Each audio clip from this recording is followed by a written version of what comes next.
ክብር ሁሉ ለጌታ ለኢየሱስ ክርስቶስ ይሁን። እንደምን ሰነበታችሁ የተወደዳችሁ ቅዱሳን? ሰላም ለእናንተ ይሁን። የጌታ ጸጋና ሰላም ይብዛላችሁ። እግዚአብሔር አምላኬን እጅግ አድርጌ አመሰግናለሁኝ። ዛሬ ደግሞ ወደፊታችሁ መጥቻለሁ። እንደገና በእግዚአብሔር ቸርነት፣ በእግዚአብሔር ምሕረት፣ በእግዚአብሔር በጎነት ጌታ የተመሰገነ ይሁን። የጀመርነውን ትምህርት እንቀጥላለን። እንግዲህ እየተማርን ያለነው ትምህርት በመጽሐፍ ቅዱሳችን በብዙ የመጽሐፍ ቅዱስ አስተማሪዎች ከባድ ክፍል የሚሉትን ከ66ቱ መጽሐፍ ከባድ ክፍል የሚሉትን የሮሜ ምዕራፍ 9ን፣ ምዕራፍ 10ን፣ ምዕራፍ 11ን እየተመለከትን ነው። ምዕራፍ 10ን በዝርዝር ተመልክተናል። እንግዲህ ሶስቱ ምዕራፍ የያዙት ምንድን ነው? እስራኤል እንዴት እንደምትድን እንዴት እንደማትድን የሚናገር ክፍል ነው ወገኖች ሆይ። እኔም ርዕሱን የሰጠሁት እስራኤል ትድናለችን የሚል፣ ከዚያስ አዎ የሚል ርዕስ ነው የሰጠሁት። እንግዲህ ክፍሉ የሚያወራው ወይንም የማስተምረው ስለ እስራኤል ስለሆነ ነው እንጂ ወገኖች ሆይ ሰው የሚድነው ነጭ ሆነ ጥቁር ሆነ አፍሪካዊ ሆነ አውሮፓዊ ሆነ ማንኛውም ሰው የሚድነው ከብሉይ ኪዳንም ጀምሮ እስካሁን ድረስ እግዚአብሔር የማዳን ስርዓቱን አልለወጠም። ሰው የሚድነው በእምነት ነው። ነገር ግን እስራኤላውያን እኛ እምነት አያስፈልገንም፣ እኛ የአብርሃም ልጆች ስለሆንን በቀጥታ የእግዚአብሔር ልጆች ነን ሲሉ ያንን ክፍል በስነ ስርዓት ምዕራፍ 10ን በዝርዝር አስረድቻለሁኝ።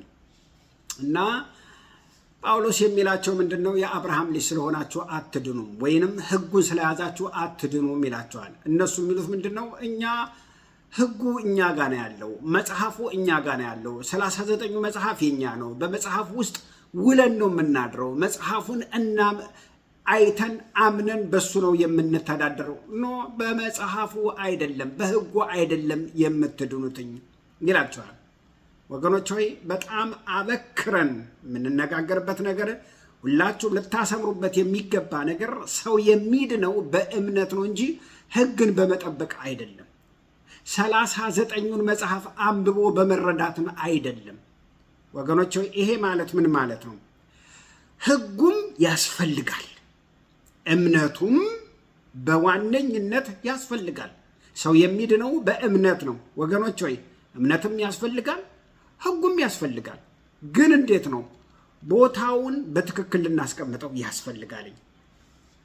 ሕጉን ምን ይለዋል ጳውሎስ? በገላትያ ምዕራፍ 3 ቁጥር 25 ላይ ተስፋ የተነገረለት መሲሁ እስኪመጣ ድረስ ሞግዚት ነበረ ይላል። ወገኖች ሞግዚት ነበረ ብሎ ነው ያስቀመጠው።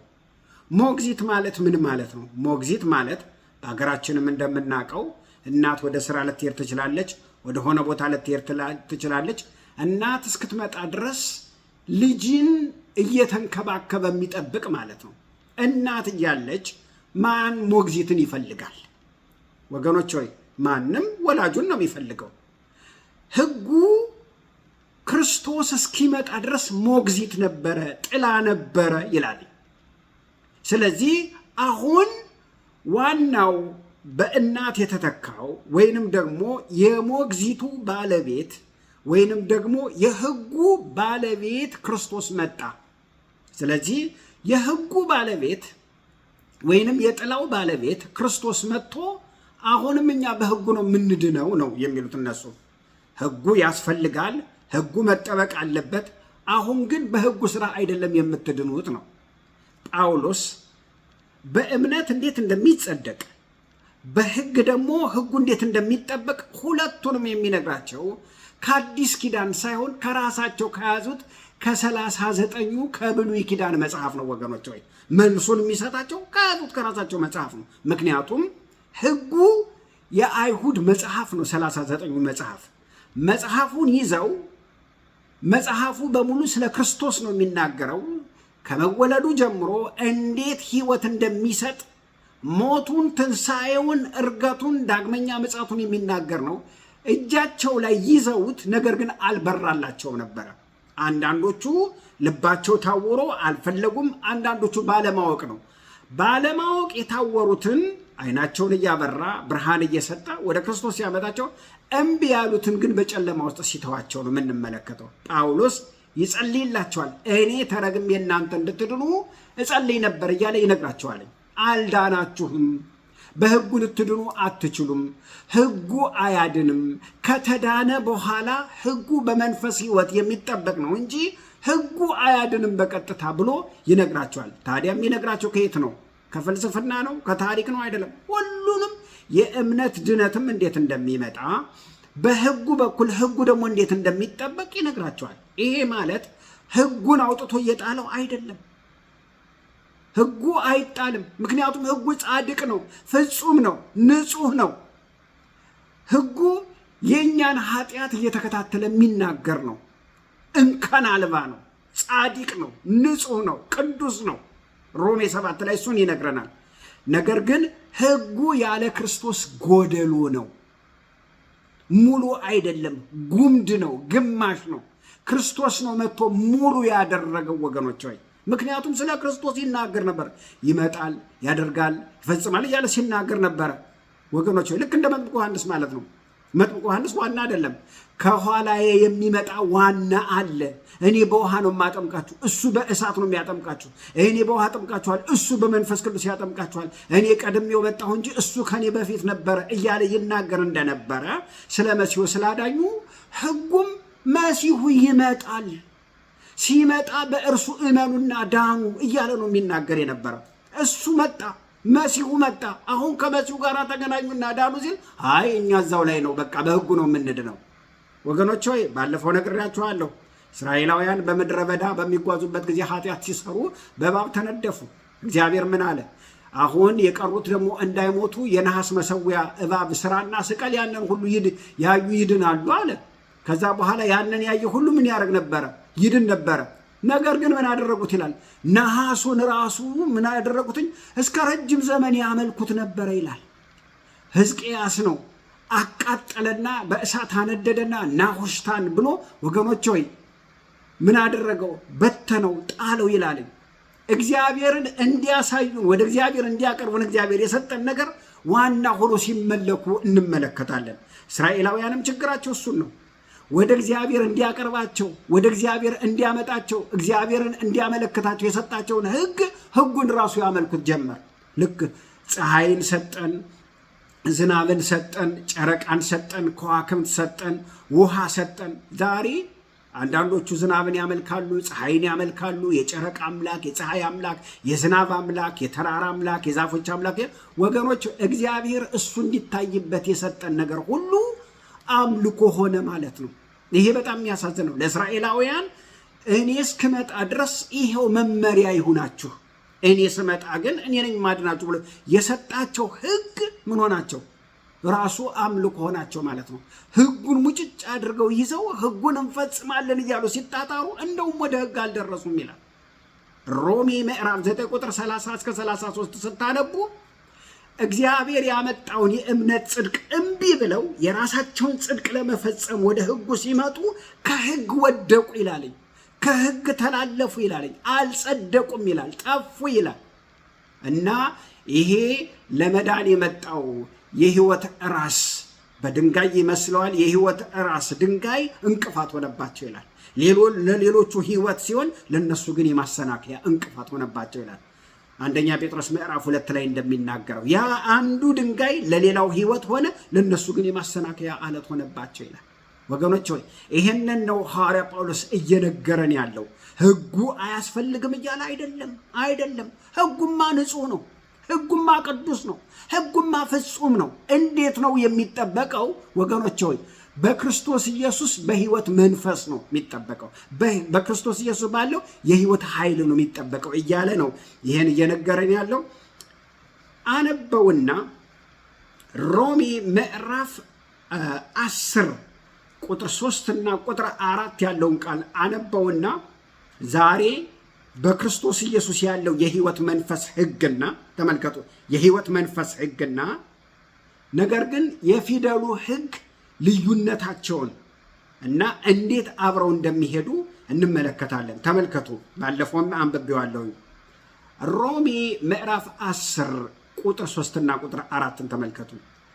የእግዚአብሔርን ጽድቅ ሳያውቁ ተመልከቱ፣ የእግዚአብሔር ጽድቅ በክርስቶስ ነው። የእግዚአብሔርን ጽድቅ ሳያውቁ የራሳቸውን ጽድቅ ሊያቆሙ ሲፈልጉ፣ እግዚአብሔር የሚጸየፈው ኃጢአትን ሁሉ ይጸየፋል። በጣም የሚጸየፈው ኃጢአት ግን የራስን ጽድቅ በጣም ይጸየፋል። በራሳቸው ጽድቅ፣ በራሳቸው ልፋት፣ በራሳቸው ትጋት ሕጉን በመጠበቅ ወገኖች ሆይ በመተንተን፣ በማስረዳት፣ በማስተማር፣ በመልፋት፣ በመጾም፣ በመጸለይ ለመዳን ሲጣጣሩ ሊያቆሙ ሲፈልጉ ለእግዚአብሔር ጽድቅ አልተገዙም። 4 ነጥብ። ለእግዚአብሔር ጽድቅ አልተገዙም። እግዚአብሔር ያመጣውን ጽድቅ ሳይፈልጉ በራሳቸው ጽድቅ መሄድ ፈለጉ። የእግዚአብሔር ጽድቅ ማን ነው? ክርስቶስ ነው። ቁጥር 4 የሚያምን ሁሉ አለቀ። የሚያምን ሁሉ እንዴት እንዳሰመረበት ተመልከቱ። የሚያምን ሁሉ ይጸድቅ ዘንድ ጥቁር ሆነ፣ ነጭ ሆነ፣ ሴት ሆነ፣ ወንድ ሆነ፣ ባሪያ ሆነ፣ ጨዋ ሆነ፣ አፍሪካዊ ሆነ፣ አሜሪካዊ ሆነ፣ ቤንሻንጉል ሆነ፣ ቻይና ሆነ፣ ምን ሆነ፣ የሚያምን ሁሉ ይጸድቅ ዘንድ ክርስቶስ የሕግ ፍጻሜ ነው። አለቀ። ሕግ ሁሉ ወደ ክርስቶስ ገባ። ሕግ ሁሉ ክርስቶስ ውስጥ ሆነ። ሕግን ሁሉ ፈጸመ፣ ጨረሰ። አሁን ሕጉ ያለው እኔ ውስጥ ነው። እኔ ውስጥ ነው። እኔን ስትቀበሉ ሕግ ሁሉ ተደመደመ፣ አለቀ። መጠበቅ፣ መልፋት፣ መጣር አያስፈልጋችሁም። ልክ እኔን ስትቀበሉ እኔ ውስጥ ሕጉ ተደምድሟል፣ አልቋል፣ አለቀ፣ በቃ። እኔን በማመን ትድናላችሁ ነው እያለ ያለው። እንጸልያለን። እናመሰግንሃለን ጌታ አባት ወይ ክብር ለአንተ ይሁን። በዚህ ምሽት ደግሞ ቃልህን አስተምረን። እግዚአብሔር አምላካችን ሆይ ከሁሉ የማንሰው ልጅህን እኔን አስበኝ። ስለምትረዳኝ እጅግ አድርጌ አመሰግንሃለሁ። ይሄ እግዚአብሔር ቃል በዓለም ሁሉ እንዲደርስ ጸልያለሁ። በጌታችን በኢየሱስ ክርስቶስ ስም አሜን። ክብር ለጌታ ለኢየሱስ ይሁን። እንግዲህ ሮሜ ምዕራፍ 10 ቁጥር 4 ስንመለከተው አሁን ያነበብኩላችሁ ቁጥር 4 ምንድን ነው የሚለው? የሚያምን ሁሉ ይጸድቅ ዘንድ ክርስቶስ የሕግ ፍጻሜ ነው ሲል አያችሁት? ሙሉ አይደለም፣ ሙሉ አይደለም። የሚያምን ሁሉ ይጸድቅ ዘንድ ክርስቶስ የሕግ ፍጻሜ ነው ሲል ጎዶሎ ነበረ። ተጀምሮ የቆመ የተንጠለጠለ ጉምድ የሆነ ግማሽ የሆነ ነበረ። ሕጉ ሙሉ አልነበረም፣ ግማሽ ነው። ጎደሎ ነው። የተሟላ አልነበረም ነው። ከዚያስ እንዲሟላ ምን ሆነ? ክርስቶስ መጣና ሙሉ አደረገው፣ አጠናቀቀው፣ አሟላው። ጌታ የተመሰገነ ነው። ክርስቶስ ምን አደረገው? አሟላው፣ አጠናቀቀው። ሕጉን ሙሉ ያደረገው ማን ነው? ክርስቶስ ነው። ለምን? እሱ መጣና ስጋ ያልቻለውን መፈጸም ያልቻለውን ስጋ ያልቻለውን ክርስቶስ መጣና ምን አደረገ? የሰውን ስጋ ለብሶ የመላእክትን ሳይሆን የሰውን ስጋ ለብሶ ዕብራውያን ምዕራፍ 2 ቁጥር 15 ጀምሮ ስታነቡት የመላእክትን መልክ አይደለም የያዘው፣ የመላእክትን አቅም አይደለም የያዘው፣ የሰውን ነው፣ ያውም የአብርሃምን ይላል። የእኛን ስጋ ለብሶ ሕጉን ፈጸመና ምን አደረገው? ሙሉ አደረገው ነው የሚለው። ጌታ የተመሰገነው። እንግዲህ ይህን የምንለው እዚህ ውስጥ አንድ ፓራዶክስ አለ። ምንድን ነው እሱ ፓራዶክስ? አይም አዎም የሆነ ፓራዶክስ ማለት ነው። ወገኖች ሆይ መጽሐፍ ቅዱስ ውስጥ በጣም ብዙ አይና አዎ የሆኑ እውነቶች አሉ። እነዚህን በጥንቃቄ ልናያቸው ይገባል። ጌታ የተመሰገነው። ኢየሱስ ክርስቶስ ስለመጣ ሕጉ አያስፈልግም፣ አውጥተን ልንጥለው አንችልም። ይህን በጣም ማስመር አለብን። ሕጉ አያስፈልግም፣ በቃ ክርስቶስ መጣ እኮ። ታዲያ ሕጉ ምን ያስፈልጋል? ክርስቶስ ከመምጣቱ በፊት ሕጉ እንጠቀማለን። አሁንም ክርስቶስ ከመጣ በኋላ ሕጉ እንጠቀማለን። ምን ያስፈልጋል? በቃ ክርስቶስ ስለመጣ ሕጉ አያስፈልገንም ብለን አውጥተን ልንጥለው አንችልም። ወገኖች ወይ አይቻልም። እያልን ያለ ነው ምንድን ነው? አንድ ነገር ማስመር ያለብን፣ ስለ ክርስቶስ የነገረን ማን ነው? ሕጉ። የብሉይ ኪዳን መጽሐፍ ሕጉ 39 መጽሐፍ ነው። ስለ ክርስቶስ ዝርዝር ነገር የነገረን እኮ ማን ነው? ስለ ክርስቶስን ያስተዋወቀን ማን ነው? ሕጉ ነው። ሕጉ ማለት ምን ማለት ነው? ለምሳሌ ሮሜ ምዕራፍ 1 ላይ በምናነብበት ጊዜ ሐዋርያ ጳውሎስ ስለ ጥሪው አንስቶ ስለ በራለት ብርሃን አንስቶ ስለ መሰረቱ ሲነግረን ምን ይላል? እግዚአብሔር አስቀድሞ በቅዱሳት መጽሐፍ በነቢያቱ አፍ ተስፋ በሰጠው ለእግዚአብሔር ወንጌል ተለየ። ይህም ወንጌል በስጋ ከዳዊት ዘር ስለተወለደ እንደ ቅድስና መንፈስ ከሙታን መነሳት የተነሳ በኃይል የእግዚአብሔር ልጅ ሆኖ ስለተገለጠ ስለ ልጁ ነው፣ እርሱም ጌታችን ኢየሱስ ክርስቶስ ነው ይላል። ምን ማለት ነው ወገኖች? ስለ ክርስቶስ የነገረን ማን ነው? ቅዱሳት መጽሐፍት ናቸው። ይሄ ሮሜ ምዕራፍ 1 ላይ ጳውሎስ ሲነግረን ምን ይላል? በቅዱሳቱ መጽሐፍና በነቢያቱ አፍ ይላል። ምን ማለት ነው? 39ኙ መጽሐፍ ናቸው ስለ ክርስቶስ የነገረን። 39ኙ የሕግ መጽሐፍ ናቸው ስለ ክርስቶስ የነገረን። አዲስ ኪዳን መጽሐፍ የሚባል ገና አልነበረም፣ ሊጻፍ ዝግጅት ላይ ነው የነበረው ወገኖች። 39ኙ የብሉይና የሕጉ መጽሐፍና የነቢያቱ መጽሐፍ ናቸው ስለ ክርስቶስ የነገሩ። አንዳንዶቹ ሲናገሩ 39ኙ የሕጉ መጽሐፍ ይሏቸዋል ወገኖች። ስለዚህ ማን ነው የነገረን ስለ ክርስቶስ? 39ኙ የብሉይ ኪዳን መጽሐፍ ናቸው፣ ወይንም 39ኙ የሕግ ቃላቶች ናቸው ስለ ክርስቶስ የነገሩ። ስለዚህ ሕጉን አውጥተን ልንጥለው አንችልም ወገኖች። መፈጸም ስላቃተን፣ አዎ መፈጸም አቃተን። ክርስቶስ መጣና ፈጸመልን። አሁን ሕጉ ምን ያስፈልገናል? ወጥቶ መጣል አለበት። አሁን እኮ ሕጉ የሆነው ክርስቶስ መጥቷል ልንል አንችልም። እናም ሕጉ ውስጥ ማን አለ ማለት ነው? ክርስቶስ አለ። አሁን ሕጉ ውስጥ ክርስቶስ ነበረ። የሕጉ ባለቤት ክርስቶስ መጣ። የሕጉ ባለቤት ክርስቶስ ከመጣ የምናወራው ስለ ሕጉ ሳይሆን ስለ ክርስቶስ ነው መሆን ያለበት። ምክንያቱም የሕጉ ባለቤት መጣ። ስለዚህ የምንከተለው ክርስቶስን ነው እንጂ ሕጉን አይደለም። ክርስቶስ ውስጥ ግን ሕጉ አለ። ሕጉ ውስጥ ክርስቶስ አለ። ክርስቶስ ውስጥ ደግሞ ሕጉ አለ። ጌታ የተመሰገነ ይሁን። ምክንያቱም ሙሉ ያደረገው የደመደመው የፈጸመው እሱ ስለሆነ። ማረጋገጫ ዮሐንስ ወንጌል ምዕራፍ 5 ጌታችን ኢየሱስ ክርስቶስ ምን አለ ሲናገር? እናንተ በመጽሐፍት የዘላለም ሕይወት የሚገኝ መስሏችሁ መጽሐፍትን ትመረምራላችሁ አላቸው። መጽሐፍትን ትመረምራላችሁ። እውነት ነው፣ ልክ ነው። መጽሐፍት ውስጥ እኔ አለሁኝ። እስራኤላውያን በትምህርት ቤታቸው፣ በቤታቸው፣ በአጠቃላይ መጽሐፍት ውስጥ ነው የሚኖሩት። ሕይወታቸው ከመጽሐፍት ጋር የተያያዘ ነው። ከ39ኙ መጽሐፍ ማለት ነው ወገኖች። ሁልጊዜ ኦርቶዶክስ አይሁዶች በኪሳቸው መጽሐፍን ይዘው ነው የሚዞሩት። መዝሙረ ዳዊትን ይዘው ነው የሚዞሩት። ለምሳሌ አንዳንድ አሁን በኢትዮጵያ የገጠር አካባቢ በከተማም አካባቢ ብትመለከቱ በግዕዝ መዝሙረ ዳዊትን በኪሳቸው ይዘው ነው የሚዞሩት። በየሄዱበት ቦታ ሁሉ ምን ያደርጉታል? እያወጡ ያንን መጽሐፍ ምን ያደርጋሉ? ይደግማሉ። ያንን መጽሐፍ ያነቡታል ወገኖች። ይሄንን ያነሳውበት ለምንድን ነው? አይሁድ መጽሐፍት ውስጥ ነው የሚኖሩት። መጽሐፉን ያመልኩታል፣ ይከተሉታል። ጌታ ኢየሱስ ክርስቶስም ያለው እነዚህ መጽሐፍት በሙሉ ስለ እኔ የሚናገሩ ናቸው፣ እውነት ነው፣ ልክ ነው አላቸው። መጽሐፍት ውስጥ አለሁ ማለቱ ነው።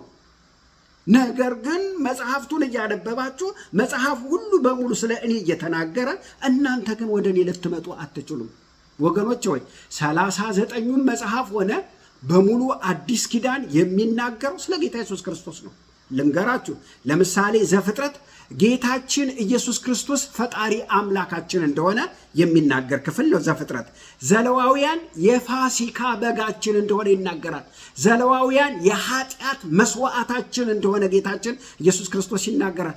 በዘሁልቁ በዓላማ ላይ የተሰቀለ ጌታችን እንደሆነ ይናገራል። በዘዳግም ደግሞ እውነተኛ ነቢያችን እንደሆነ ይናገራል። በኢያሱ ደግሞ የደህንነታችን ራስና መሪ፣ በመሳፍንት ነፃ አውጪ መስፍናችን፣ በመጽሐፈ ሩት ደግሞ የሚቤዥን የቅርብ ወዳጃችን፣ በመጽሐፈ ሳሙኤል ንጉሳችን፣ በዜና መዋዕል ደግሞ ንጉሳችንና ነቢያችን፣ በመጽሐፈ ዕዝራ የፈረሰውን ቅጥር አዳሻችን፣ በነህምያ የፈረሰውን ጠጋኛችን፣ በኢዮብ በአስቴር ስለ እኛ የሚማፀን ተሟጋቻችን፣ በኢዮብ እኛን የሚቤዥን፣ በመዝሙር መጽሐፍ ሁሉ በሁሉ ስለኛ የሆነ፣ በመጽሐፈ ምሳሌ ጥበባችን፣ በመጽሐፈ መክብብ ደግሞ የሁሉ ነገራችን ፍጻሜና መደምደሚያችን፣ በመኃልየ ደግሞ የነፍሳችን ወዳጅ፣ በትንቢተ ኢሳይያስ ደግሞ የሚመጣው መሲሐችን፣ በኤርምያስ ደግሞ ጻዲቁ ቁጥቋጣችን፣ በትንቢተ ሕዝቅኤል የሰው ልጅ፣ በትንቢተ ዳንኤል የሚያደቅ የሚፈጭ ድንጋይ፣ በሆሴ ደግሞ የፈለጉትን የሚወድ ወገኖች ሆይ የሚፈልጉትን የሚመልስ፣ በኢዩኤል ደግሞ የሚያድስና የሚጠግን፣ በአሞጽ ደግሞ ሰማያዊ ባል፣ በአብድዩ ደግሞ መድኃኒታችን፣ በዮናስ ደግሞ ትንሣኤና ሕይወታችን፣ በሚክያስ እውነተኛ ታማኝ ምስክራችን፣ በነህምያ በመከራ ጊዜ መሸሸጊያችን፣ በናሆም በዕንባቆም ደግሞ የደህንነታችን አምላክ፣ በሶፎንያስ ደግሞ ቀናተኛ አምላክ፣ በሐጌ ደግሞ በአሕዛብ ሁሉ የተመረጠ፣ በዘካርያስ ጻድቁ ቁጥቋጥ፣ በሚልኪያስ ደግሞ የጽድቅ ፀሐይ ሆኖ ኢየሱስ ክርስቶስ በሙሉ ብሉይ ኪዳን በሙሉ የሚናገሩት ስለማን ነው? ይሄው መጽሐፍት ሁሉ ስለ እኔ ይናገራሉ፣ እናንተ ግን መጽሐፉን እያነበባችሁ ወደ እኔ ልትመጡ አትወዱም ማለት። በአዲስ ኪዳንስ በማቴዎስ መሲሐችን፣ በማርቆስ የወንጌል ወይንም የሕዝብ ሁሉ ባሪያ አገልጋይ፣ በሉቃስ የሰው ልጅ የጠፋውን የሚፈልግ፣ በዮሐንስ ወንጌል የእግዚአብሔር ልጅ፣ በሐዋርያት ሥራ ሕያው ጌታ፣ በሮሜ መልእክት ጽድቃችን፣ በቆሮንቶስ ደግሞ ጌታችን፣ በሁለተኛ ቆሮንቶስ ብቃታችን፣ በገላትያ ነፃነታችን፣ በኤፌሶን የኛ ሁሉ ነገራችን፣ በፊልጵስዩስ ልዩ ደስታችን፣ በቆላሲያስ ሕይወታችን፣ በተሰሎንቄ ዳግም የሚመጣ ተስፋችን፣ በሁለተኛ ተሰሎንቄ ዳግም የሚመጣ ጌታችን፣ በአንደኛ ጢሞቴዎስ መምህራችን፣ በሁለተኛ ጢሞቴዎስ የምንመካበት የምናየው ምሳሌያችን፣ በቲቶ የምንለማመደው ሕይወታችንና ምሳሌያችን፣ በፊሊሞና መልእክት ደግሞ መምህራችንና ጌታችን፣ በዕብራውያን መልእክት በዙፋኑ ላይ የቀረበ ሊቀ ካህናችን፣ በያዕቆብ መልእክት የአኗኗር ምሳሌያችን፣ በአንደኛ ጴጥሮስ የከበረ የማዕዘን ድንጋይ፣ በሁለተኛ ጴጥሮስ ደግሞ ብርታታችን፣ ኃይላችን፣ መጠጊያችን፣ ጠበቃችን፣ በአንደኛ ዮሐንስ ሕይወታችን፣ በሁለተኛ ዮሐንስ እውነታችን፣ በሶስተኛ ዮሐንስ መንገዳችን፣ በይሁዳ መልእክት የእምነታችን ጠባቂ፣ በዮሐንስ ራእይ ድል አድራጊ ንጉሳችን። ወገኖች ሆይ በሙሉ 66ቱ መጽሐፍ ስለማን ነው የሚያወሩት? ስለ ኢየሱስ ክርስቶስ። ኦኬ፣ አዲስ ኪዳን አልተጻፈም ነበረ። 39ኙ መጽሐፍ ስለማን ነው የሚያወሩት? ስለ ጌታችን ኢየሱስ ክርስቶስ ነው። ነገር ግን እነሱ መጽሐፉን ይዘው ያነቡታል፣ ግን ወደ እኔ ልትመጡ አትወዱም አላቸው። በዮሐንስ ወንጌል ምዕራፍ 5 ራሱ ጌታችን ኢየሱስ ክርስቶስ ነው ይህን ያላቸው። ልንገራቸው፣ ጌታ ኢየሱስ ክርስቶስ እነዚህ መጽሐፍት በሙሉ ስለ እኔ የሚናገሩ ናቸው፣ እኔ አሁን መጥቻለሁ ነው እያላቸው ያለው።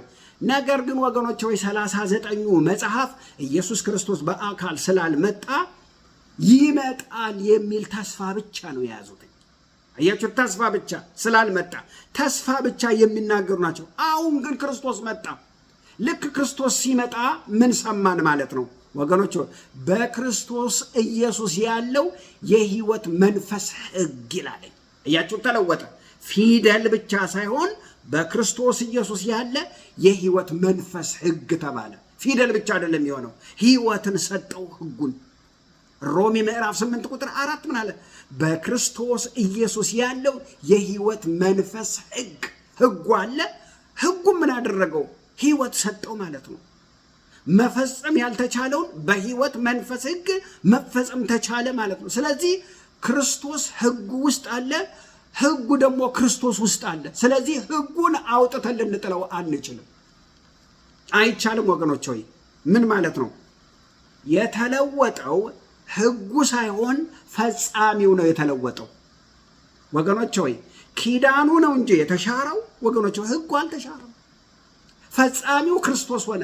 በፊት ሥጋ ነበር ለመፈጸም ይታገል የነበረው። በአዳም ምክንያት የወደቀው ሥጋ ነበር ሊፈጽመው ሲታገል ስላልቻለ ክርስቶስ መጣና ፍጹም ሰው ሆኖ ፍጹም አምላክ ሆኖ ሕጉን ምን አድርገው? ተገበረውና ሕይወት ሰጠው ማለት ነው። ጌታ የተመሰገነው። ፈጸመውና እሱ ውስጥ መኖር ጀመረ ማለት ነው። ጌታ ይመስገን። ይሄ ከገባን እንቆቅልሹ በደንብ ይፈታልናል ማለት ነው። ሕጉ ሳይሆን የተለወጠው ፈጻሚውን የተለወጠው። ድሮ በብሉይ ኪዳን በአሮጌው ስምምነት ውስጥ በአሮጌው ኪዳን ውስጥ በአሮጌው ውል ውስጥ ፊደል የሆነው ሕግ የተሰጠው ለማን ነው በምንልበት ጊዜ የኃጢአት ባሪያ ሊሆን ለተሸጠው ለሥጋ ነው ሕጉ የተሰጠው። በአሮጌው ኪዳን በብሉይ ኪዳን በወደቀው ኪዳን ውስጥ ሕጉ የተሰጠው ለማን ነው? የኃጢአት ባሪያ ሊሆን ለተሸጠው ለሥጋ ነው። ምክንያቱም ጳውሎስ በሮሜ 7 ላይ ምን ብሏል? እኔ የኃጢአት ባሪያ ልሆን የተሸጥኩ የሥጋ ነኝ አለ። ምክንያቱም ሕጉ ስራው ምንድን ነው? ኃጢአትን እየፈለፈለ ይህን ሰርተሃል፣ ይህን አድርገሃል፣ ይህን ሰርተሃል፣ ይህን አድርገሃል፣ ይህንን ትቀጣለህ፣ ይህን በቃ እየፈለፈለ ኃጢአትን መግለጥ ነው። ሕጉ ንጹሕ ነው፣ ቅዱስ ነው፣ ፍጹም ነው፣ እንከን አልባ ነው። እንዲህ አድርጋ ልትሉት አትችሉም፣ ፍጹም ነው። እኛ ግን ሕጉ በመጣ ሰዓት ኃጢአት ያልሆነውን እኛ እንኳን ኃጢአት አይደለም ብለን የምናደርገው ሁሉ ይሄ ሁሉ ይሄን አድርጋል እያለ እየተከታተለ ኃጢአታችንን የሚገልጦ ነው። ሕግ ከመምጣቱ በፊት ኃጢአት ምን እንደሆነ አናውቅም ነበር ይላል ሮሜ 7 ስታነቡ። ሕግ በመጣ ጊዜ ግን ምን አለ? ሕግ መጥቶ በኃጢአት ምክንያት አግኝቶ ገደለኝ ይላል ጳውሎስ። አያችሁት? ምን አድርግ ኃጢአቱን ሁሉ እየገለጠ ተናገረ ማለት ነው። ስለዚህ ሕጉ ሲመጣ ምን ሆነ ማለት ነው? ኃጢአትን ገለጠው ማለት ነው። እና እስራኤላውያን እኛ በቃ ሕጉን ይዘን ድነናል ምን ችግር አለበት ሲሉ፣ ወገኖች ወይ ልንገራችሁ፣ እስራኤላውያን ከሕጉ ጋር ስናያቸው ምንና ምን ነው የምናየው በምንልበት ጊዜ ልክ እስራኤላውያንን ስናያቸው ማንንና ምንን ነው የምናየው? ሁለት ነገር እናያለን። አንደኛ ፊደል የሆነውን ሕግ፣ ጽድቅ ያለበትን ሕግ፣ የጽድቅ ትእዛዝ ያለበትን ሕግ እንመለከታለን። ተመልከቱ፣ ፊደል ነው፣ ጽድቅ አለበት። ግን ከዛስ ጽድቅ ብቻ አይደለም፣ ሕግ ነው፣ ትእዛዝ አለበት፣ ንጹሕ ነው። ይህንን እንመለከታለን። ግን ጽድቁን ማካፈልና መስጠት የማይችል ነው። አያካፍልም፣ አይሰጥም። ይፈርድብሃል እንጂ አይረዳህም፣ አያግዝህም። ሕጉ ካላደረግከው ይፈርድብሃል፣ አያግዝህም። ነገር ግን የጽድቅን ስርዓትና የጽድቅን ሕግ ደግሞ ለመፈጸም የሚጣጣሩ ደግሞ እስራኤላውያን እንመለከታለን። የኃጢአት ባሪያ ሊሆኑ በአዳም የወደቁ በአዳም የተሸጡትን ሰዎች ደግሞ እንመለከታለን። ሕጉ ንጹሕ ነው፣ ጻድቅ ነው፣ ቅዱስ ነው። ወገኖች ወይ ትእዛዝን ይሰጣል። በዚህ በኩል እሱ እንመለከታለን። ይሄንን ለመፈጸም ደግሞ የሚጣጣሩ ሰዎችን እስራኤላውያንን እንመለከታለን። ሌላውን የዓለም ክፍል እንመለከታለን። በአዳም ምክንያት የተሸጡትን የወደቁትን የኃጢአት ባሪያ የሆኑትን እንመለከታለን። ጽድቅ ውስጣቸው የሌለ ኃጢአት ውስጣቸው ያለ እስራኤላውያንን ወይንም ሥጋ የሆኑ ሰዎችን እንመለከታለን፣ ለመፈጸም የሚታገሉትን። ይሄ ያመጣው ውጤት ምንድን ነው? ሮሜ 7ን አመጣ። ሮሜ 7 ምንድን ነው? ጩኸት ነው የሚል ጩኸት። መልካሙን ነገር ማድረግ እፈልጋለሁ ግን አልቻልኩም፣ የማልወደውን ክፉ ነገር ሳደርግ እገኛለሁ። እኔ ምን አይነት ጎስቋላ ሰው ነኝ? ለዚህ ለሞት ከተሰጠ ሥጋዬ ማን ይለየኛል? በቃ እኔ ማድረግ የምፈልገው መልካም ነው ግን ኃጢአት ውስጥ ትገኘ ራሴን በቃ። ጩኸት ያመጣው ምንድን ነው? ጩኸት ነው ያመጣው። ሞትን ነው ያመጣው። ኃጢአትን ነው ያመጣው። ግብዝነትን ነው ያመጣው ወገኖች ሆይ። ታዲያ ይሄ ስለመጣ ያንን ለመከላከልና ያንን ለመሸፈን ኃጢአተኛ የሆነ በውስጡ ኃጢአተኛ የሆነ ሰው ከላዩ ጽድቅን ለማድረግ ከላዩ ጽድቅን አስመስሎ ወገኖች ወይ ፈራጅ የሆነ ባህሪን ገለጠ ማለት ነው። ውስጡ እኮ በኃጢአት ተይዟል። ውስጡ እኮ በኃጢአት ተሞልቷል። ግን ያንን ለመሸፈን ብሎ ፈራጅ የሆነን ሰው ፈራጅ የሆነ ባህሪን አመጣብን ማለት ነው። አሁን ምንድን ነው ካላችሁ ሕጉ ሳይሆን የተለወጠው ፈጻሚው ነው የተለወጠው። ሕጉማ እንዴት ይለወጣል? ሕጉማ ጻድቅ ነው፣ ንጹሕ ነው፣ ቅዱስ ነው። ዛሬም ልናደርገው ያስፈልጋል። እንድናደርገው ነው የእግዚአብሔር ቃል በየቀኑ የሚነገረን። የእግዚአብሔርን ቃል የምናነበው ግን በሥጋ አቅም ነው አይደለም። በክርስቶስ ኢየሱስ ባለው የሕይወት መንፈስ ኃይል ነው መፈጸም የምንችለው ወገኖች። እሱ ነው እየነገረን ያለው። ሕጉ የሕይወት መንፈስ ሕግ ሆነ። ፊደል ብቻ ሳይሆን የሕይወት በክርስቶስ ኢየሱስ የሕይወት መንፈስ ሕግ ሆነ ማለት ነው። የሚፈጸመው ደግሞ በሥጋ ክንድ አይደለም። በሥጋ ክንድም አልቻልነውም። ስላልቻልነው እኮ ነው ክርስቶስ የመጣው። በእኛ አቅም በሥጋ አቅም አይደለም፣ በመንፈስ ሕይወት ኃይል ነው የሚፈጸመው። ለውጦቹን በደንብ እንድናውቃቸው ያስፈልጋል። ምንድን ነው ለውጦቹ ወገኖች? ለውጦቹ ምንድን ናቸው ካልን በደንብ ልንገራችሁ። ህጉን ነው እየተነተንኩላችሁ ያለው። እዚህ ጋር የብሉይ ኪዳን ህግ 613 ህግ ነው። 613 በየቀኑ የሚደረጉ የማይደረጉ ወገኖች ሆይ የመንጻት ስርዓት፣ የመስዋዕት ስርዓት፣ የመብላት የመተጣጠብ ስርዓት ነው እኮ በቃ ሌላ ምንም ነገር እኮ የለውም ወገኖች ሆይ። መስዋዕት የማድረግ ስርዓት፣ የመተጣጠብ ስርዓት፣ ሸኮናው የተሰነጠቀ ያልተሰነጠቀ በዓላትን እያከበሩ መብላት፣ መጠጣት፣ መተጣጠብ 613 ናቸው ህጎቹ በሙሉ ወገኖች ሆይ። ነገር ግን እነዚህ 613ቱ ተጨመቁና አንድ ሆነ። አዲስ ኪዳን ላይ ስትመጡ 613ቱ ጭምቅ ተደረገና ዘጸአት ምዕራፍ 20 ላይ ስናነበው 10 ሆነ። ከዛ በኋላ ወደ አዲስ ኪዳን ስንመጣ ደግሞ 2 ሆነ። አንደኛ እግዚአብሔርን ውደድ፣ ሁለተኛ ደግሞ ባልንጀራህን እንደ ራስህ ውደድ፣ 2 ሆነ። ጌታ ኢየሱስ ክርስቶስ ግን ጭምቅ አደረገና አንድ አደረገው። አንዱ ምንድነው? ፍቅር። ባልንጀራህን እንደ ራስህ ውደድ። ባልንጀራህን ልክ እንደ ራስህ ስትወድ ህግ ሁሉ ተፈጽሟል አለ። ወገኖች ሆይ እንዴ 2 አልነበረ ወይ? እግዚአብሔር አምላክህን ውደድ፣ ባልንጀራህን እንደ ራስህ ውደድ ተብሎ ተጽፎ እንዴት እንዳረከው እንዳትሉኝ፣ ሆን ብሎ ነው ባልንጀራህን ስትወድ ህግ ሁሉ ተፈጽሟል አለ። ይሄው ሮሜ ምዕራፍ 13 ቁጥር 8 ላይ ልክ ባልንጀራህን እንደ ራስህ ስትወድ ህግን ሁሉ ፈጽመሃል ይላል። አያችሁ መጽሐፍ ቅዱስ እውነት ነው። እግዚአብሔርን መውደድ አለብን። እግዚአብሔርንም ስንወድ ምን ይላል መጽሐፍ ቅዱስ? በፍጹም ልባችሁ፣ በፍጹም ነፍሳችሁ፣ በፍጹም ሐሳባችሁ፣ በፍጹም ልባችሁ ክርስቶስን ውደዱ ይላል። እግዚአብሔርን ውደዱ በ4 ነው። ምንድነው ይላል? በፍጹም ልባችሁ፣ በፍጹም ነፍሳችሁ፣ በፍጹም ኃይላችሁ፣ በፍጹም ሐሳባችሁ እግዚአብሔርን ውደዱ ይላል። እውነት ነው። ነገር ግን እግዚአብሔርን እወዳለሁ ማለት ማታለልም መታለልም ይቻላል። ምን ማለት ነው ወገኖች ሆይ? እግዚአብሔርን እወደዋለሁ፣ እግዚአብሔርን አፈቅረዋለሁ፣ እንካ ልቤን ውሰድ፣ እንዳንተ የምወደው የለም ብሎ መናገር ይቻላል። ነገር ግን ይሄ ፍቅር መረጋገጥ አለበት፣ ተፈትኖ መታየት አለበት። ደሞስ እግዚአብሔርን የት አግኝተን እንጠለዋለን? እያበላን፣ እያጠጣን፣ እየማረን፣ እየፈወሰን፣ ምህረት እያደረገልን እንዴት እንጠለዋለን ወገኖች ሆይ? ከሰው ጋር ነው እንጂ የተለያየ ነገር ውስጥ ስንነካ የምንጋጨው ከሰው ጋር ነው እንጂ ወገኖች ከእግዚአብሔር ጋር እንዴት ልንጋጭ እንችላለን? ከሰው ጋር ግን ልንጋጭ እንችላለን። ስለዚህ ግድ የለም እግዚአብሔርን ውደድ። መውደድ የሚረጋገጠው ግን እግዚአብሔርን መውደድ የሚረጋገጠው ባልንጀራህን እንደ ራስህ ስትወድ ነው ብሎ በአንድ ቃል መጽሐፍ ቅዱስ ጨምቆ አስቀመጠው። ስለዚህ እኔ እግዚአብሔር እያይላቢው ሶማች እወድሃለሁ እንዳንተም ወድ የለም ምናምን እያልን በቃ ደምባ ብናለቅስ አጠገባችን ያለውን ካልወደር ነው እግዚአብሔርን አልወደር ነው ማለት። ምክንያቱም መጽሐፍ ቅዱስ ባልንጀራውን የማይወድ እግዚአብሔርን አይወድም። በአጠገቡ ያለውን ባልንጀራውን ያልወደደ እንዴት እግዚአብሔርን እወዳለሁ ይላል መጽሐፍ ቅዱስ ያዕቆብ ሲናገር። ስለዚህ እግዚአብሔርን መውደዳችን የሚረጋገጠው በሕጉ መሰረት ባልንጀራህን እንደራስህ ስትወድ ሕግን ሁሉ ምን አድርገሃል? ፈጽመሃል ይላል። ግን ወገኖች አንድ ነገር እዚህ ላይ መሰመር አለበት። አንዱን ሕግ በምንፈጽምበት ጊዜ 613ቱ ሕግ እዛ ውስጥ አለ። አያችሁት?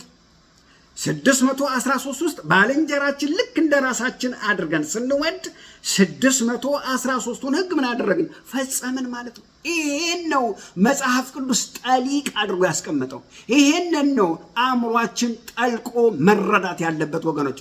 ይሄንን ከተረዳችሁ በቃ ትልቁን ነገር ማስተር አደረጋችሁ ማለት ነው። ይሄ ማለት ትልቁ ወሳኝ ሐሳብ ነገር ነው ወገኖች። ጌታ የተመሰገነው።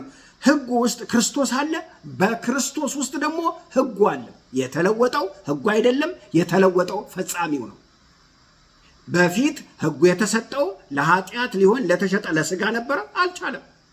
ክርስቶስ መጣና ፍጹም ሰው ሆኖ ኃጢአትን በሥጋው ቆንኖ ሮሜ ምዕራፍ 8 ቁጥር 1 ፈጸመና ሕጉ ውስጥ ገባና አደረገውና ሙሉ አደረገውና ሕጉ ውስጥ ገባ። እሱም ሕጉ ውስጥ ኖረ፣ ሕጉም እሱ ውስጥ ኖረ። ክርስቶስ ሕጉ ውስጥ ኖረ፣ ሕጉም ክርስቶስ ውስጥ ገባ። ስለዚህ ክርስቶስ ሙሉ ሆኖ ወደኛ መጣ። እኛ እሱን ስንቀበል ምን ሆንም ማለት ነው? በሕጉ ውስጥ በክርስቶስ መንፈስ ውስጥ ገባን ማለት ነው። ጌታ የተመሰገነው። አትታገሉ ነው እያለ ያለው። ስለዚህ የተለወጠው ሕጉ አይደለም፣ የተለወጠው ፈጻሚው ነው። አሁን ሕጉ የሚፈጸመው በስጋ ክንድ ሳይሆን በክርስቶስ ኢየሱስ ባለው የሕይወት መንፈስ ኃይል ነው። ጌታ የተመሰገነ ነው።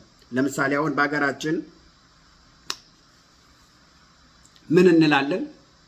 የሆነ ነገር በሚዛባበት ጊዜ እንዴ ሕጋችን ይከበር እንላለን። ለምን? የሕጉ ሁሉ ንጉሥ በሀገሪቱ ላይ የወጣው ሕግ ስለሆነ ማለት ነው። እኛ ደግሞ ሕጉን እየፈጸምን ነው ማለት ምን ማለት ነው? አንዳንድ ጊዜ አንንገዳገድም ማለት አይደለም። አንዳንድ ጊዜ እንንገዳገዳለን፣ አንዳንድ ጊዜ አንሳሳትም አይደለም፣ እንሳሳታለን። ሁል ጊዜ ግን አንሳሳትም። ልንገራችሁ፣ እንደውም በአብላጫ መንገድ ሕጉን እየፈጸምን ያለ ነው። እንዴት ወገኖች? አንዳንዴ ቻሌንጅ የለም ማለት አይደለም፣ ቻሌንጅ አለ። ነገር ግን ሁሌ ሳይሆን እየተለወጥን ሕጉን በተሻለ መንገድ ለመፈጸም ምን እናደርጋለን? እንሄዳለን። ምክንያቱም እኛ ጋር ጎልቶ የሚታየን ብዙውን ጊዜ ነጭ ነገር ላይ ትንሽዬ ጥቁር ነገር ስለሚታየን እንደዛ ሆኖ በጣም ስለሚታየን ነው እንጂ ወገኖች ዓመታት ኖርን በጌታ ቤት በፍቅር በቅንነት በይቅርታ በማለፍ አብሮን ኖረን፣ መልካም በማድረግ ለሰዎች በጎ በማሰብ በመጸለይ አብረን ኖረን። እውነት ለመናገር ሕጉን እየጠበቀን ነው። ይሄ ማለት አንወድቅም ነው? እንወድቃለን ግን እንነሳለን። ይሄ ማለት አንስትም ማለት ነው? እንስታለን ግን እንነሳለን። ይሄ ማለት አናበላሽም? እናበላሻለን ግን እንደገና እናስተካክላለን። ወገኖች ሆይ አያችሁ ምን ማለት ነው? ሁልጊዜ በዛው እየሆነን አንቀጥልም። እንነሳና እንደገና እንቀጥላለን። እንነሳና እንደገና እንሄዳለን። ጻድቅ 7 ጊዜ ይወድቃል ይነሳል እያለ እንነሳለን ወገኖች ሆይ። ስለዚህ ሕጉ በሕይወታችን ምን እያለ ነው? እየተፈጸመ ነው። ጌታ የተመሰገነ። ግን በምን ኃይል ነው ይሄ የመጣው በምንልበት ጊዜ ሕጉ ስላለን አይደለም ይሄንን ያደረግነው። የሕይወት መንፈስ ሕግ በውስጣችን ስላለ ነው። በፊደሉ ሕግ አይደለም። በክርስቶስ ኢየሱስ ያለው የሕይወት መንፈስ ኃይል ነው በውስጣችን። ይሄ ስላለ ሕጉን የምንፈጽመው። ስለዚህ ማን ነው እየፈጸመው ያለው? በማን ኃይል ነው እየተፈጸመ ያለው ካልን በሕይወት መንፈስ ኃይል ነው እየፈጸመው ያለው። ጌታ የተመሰገነው። ክብር ለኢየሱስ ይሁን። ጳውሎስ ሲናገር ምን አለ? ያላችሁ ፍቅር በእውቀትና በማስተዋል ከፊት ይልቅ እያደገ እንዲበዛ እጸልይላችኋለሁ። አያችሁ፣ ፍቅራችሁ በእውቀት በማስተዋል እያደገ ጌታ እያደገ ይላል። ዛሬ ያላደገ ነገር በሚቀጥለው ቀን እያደገ እየተስተካከለ እየተሻሻለ ማለት ነው። ስለዚህ ያለን ፍቅር ማደግ አለበት፣ መብዛት አለበት፣ ስር መስደድ አለበት። ይሄ ወገኖች ሆይ በሰውም በእግዚአብሔር ፊትም መገለጥ አለበት። ግን መርሳት የሌለብን ነገር ራሳችንን እንደተረገመ ኃጢአተኛ እያየን አንድ ቀን ወደ ፍጹም ሙላቱ እደርሳለሁ ማለት ግን የለብንም። ምክንያቱም አንዳንድ ጊዜ የሚመጣብን ጥላቻ በሕይወታችን ይገለጣል። ጥላቻ ይመጣል። አንዳንድ ጊዜ የሚመጣብን ቂም ወገኖች ቀላል አይደለም። ቂም በቀል ይመጣል፣ ክፉ ሐሳብ ይመጣል፣ ቅንዓት ይመጣብናል ወገኖች። ነገር ግን እየጠላ ነው፣ እየተጸየፍ ነው፣ እየታገል ነው የምንሄድ ከሆነ በውስጣችን ምን አለ ማለት ነው? የሕይወት መንፈስ ሕግ አለ ማለት ነው። ኢንጆይ እያደረገ እንደውም ይሄ ይቀረኛል፣ ገና መግደል፣ ገና ይሄ እንትን ይቀረኛል እያለ ኢንጆይ የሚያደርገውን አላልኩም። ነገር ግን የሆነ ነገር ባደረገ ቁጥር አታወጣኝም ወይ፣ አትረዳኝም ወይ፣ አታግዘኝም ወይ ከዚህ ነገር ጌታ ሆይ አቃተኝ የሚሉ ሰዎች ውስጣቸው ምን አለ ማለት? የሕይወት መንፈስ ኃይል ውስጣቸው አለ ማለት ነው። የክርስቶስ ኢየሱስ የሕይወት መንፈስ ኃይል ውስጣቸው አለ ማለት ነው። ስለዚህ ወገኖች ሆይ ልንገራችሁ፣ ይሄንን በኃጢአት እየተያዙ ለሚጮሁ ሰዎች ውስጣቸው የሕይወት መንፈስ ኃይል አለ ማለት ነው። የክርስቶስ ኢየሱስ የሕይወት መንፈስ ኃይል ውስጣቸው ስላለ ይሄ ማረጋገጫ ነው። ይጮሃሉ፣ አውጣኝ ከዚህ ነገር ይላሉ። እንዴ ልንገራችሁ፣ የሞተ ሰውማ አይንቀሳቀስም ወገኖች ሆይ ላረጋግጥላችሁ። የሞተ ሰው እንዴት ብሎ ይንቀሳቀሳል? አይንቀሳቀስም። የሞተ ሰው ዝም ብሎ እሺ ይላል? እሺ አይልም። ወገኖች ሆይ ሙታን ብንሆን ኑሮ የሕይወት መንፈስ ኃይል በውስጣችን የሌለ ቢሆን ኑሮ ወገኖች ሆይ ክፉ ሐሳብ ይመጣል፣ ምቀኝነት ይመጣል፣ ክፋት ይመጣል፣ ተንኮል ይመጣል፣ ጥላቻ ይመጣል፣ ቂም በቀል ይመጣል፣ ይወሩናል። በሚወሩን ጊዜ ምላሽ አንሰጥም ነበር ወገኖች። የሞተ ሰው እኮ ስጋው ምን ይሆናል? ይበሰብሳል፣ ምስጥ ይበለዋል፣ ትል ይበለዋል። እኛ የሞትን ስላልሆንን አትሊስት ምን እንላለን? ዝም ሲመጣ እሺ እንላለን ወገኖች ሆይ፣ እናባረራለን፣ እሺ እንላለን። ለምን? ውስጣችን የህይወት መንፈስ ስላለ። በዙሪያችን በጣም ብዙ አመጾች ቢኖሩ ዛሬ ልንወድቅ እንችላለን፣ የሚቀጥለው ደግሞ እንነሳለን፣ እናስተካክላለን። ላይፋችን እንደዛ ነው። የመውደቅና የመነሳት ነው። ማን ነው ወድቆ ያልተነሳ? አብርሃም በሉ ሙሴ፣ ሁሉም በሙሉ እየወደቁ ተነስተዋል። ክርስቶስ ብቻ ነው ፍጹም ሆኖ ያለ ኃጢአት የሄደው ወገኖች ሆይ። ስለዚህ ማወቅ ያለብን ምንድን ነው? ትልቁ ለውጥ የመጣው በህጉ በፊደሉ ሳይሆን ወገኖች ሆይ በህይወት መንፈስ ኃይል ነው። በክርስቶስ ኢየሱስ ያለው የህይወት መንፈስ ኃይል ነው ለውጥ ያመጣው። ስለዚህ ማወቅ ያለብን ነገር መሰመር ያለበት ህግ የማስወገድም ህግ አልባ የመሆንም ኪዳን አይደለም የመጣው። ህጉን ሪጀክት ማድረግም ከዛ በኋላ በቃ እኔ ከህግ ነፃ ወጥቻለሁ በቃ የማለት ህጉንም የማስወገድ ስርዓት አይደለም የመጣው። የመጣው ህጉን የምንፈጽምበት ኃይል ነው የተቀየረው። ልክ በማቴዎስ 11 ቁጥር 28 እናንተ ሸክማችሁ የከበደ ሁሉ ይላልኝ ወደ እኔኑ ሸክማችሁን አራግፋለሁ ካለ በኋላ ቀለል ያለ ሸክም እኔ ያሸክማችኋለሁ ነው ያለው እንጂ ሌጣውናችሁ ትሄዳላችሁ አይደለም ያለው። ከባዱን ሸክም ከላያችሁ ላይ የኃጢአትን፣ የእርኩሰትን፣ የጨለማን፣ የሞትን፣ የሐዘንን ጨለማ ሸክም ከላያችሁ ላይ አንከባልለውና ቀለል ያለ ሸክም ግን ሰጣችኋለሁ። የወንጌልን፣ የሰላምን፣ የደህንነትን እሱን ሸክም ግን አሸክማችኋለሁ አለ እንጂ ሌጣ ሆናችሁ ትሄዳላችሁ ያለ ሸክም አይደለም ያለው። አሁንም ህጉን ወደዛ ገፍትሮ ጥሎ ነፃ ናችሁ አይደለም ያለው። ህጉ አለ። ህጉን መፈጸም አልቻላችሁም። በስጋ ህግ፣ በፊደሉ ህግ መፈጸም አልቻላችሁም። አሁን ግን በእኔ ውስጥ ያለው የህይወት መንፈስ ኃይል እናንተ ውስጥ ይገባና እኔ ራሴ ይገባና እኔ በእናንተ ውስጥ ሆኜ እፈጽማለሁ ነው ያለው። ወገኖች የመጣው ህጉን መፈጸም የምንችልበትን ኃይል ነው የለወጠልን የቀየረልን። አሁን እንደ ቀድሞ በዚያ ደካማ ስጋ የምንታገለው ነገር የለም ማለት ነው ወገኖች። ጌታ የተመሰገነው። ስለዚህ የዚህ ክፍል ዋና እምብርት ሐሳቡ ጳውሎስ እንዳለው ጽድቅ በህግ ሥራ ሳይሆን በእምነት ብቻ ነው። አለቅ 4 ነጥብ። በእምነት ነው፣ በህግ አይደለም። ፖል ይህንን ለማስረዳት የሄደበትን መንገድ ስንመለከት የተጠቀመው አስደናቂ ነገር አለ። ምንድን ነው እሱ? በህግ የሚገኘው ጽድቅ መርሆ ምን እንደሚመስልና በእምነት በኩል የሚገኘው ጽድቅ መርሆ ደግሞ ምን እንደሚመስል ለማሳየት የህግን ጽድቅ ከብሉይ ኪዳን መጽሐፍ፣ የእምነትን ጽድቅ ከአዲስ ኪዳን መጽሐፍ አይደለም የወሰደው። ሁለቱን፣ አንዱን ከብሉይ ኪዳን አንዱን ከአዲስ ኪዳን። ምን ማለት ነው? የህግን ጽድቅ ከብሉይ ኪዳን መጽሐፍ፣ ከዚያስ የእምነትን ጽድቅ ከአዲስ ኪዳን መጽሐፍ አይደለም የወሰደው። ለምን? አዲስ ኪዳን አልተጻፈም ነበረ፣ ገና በመጽሐፍ ላይ ነበረ ወገኖች።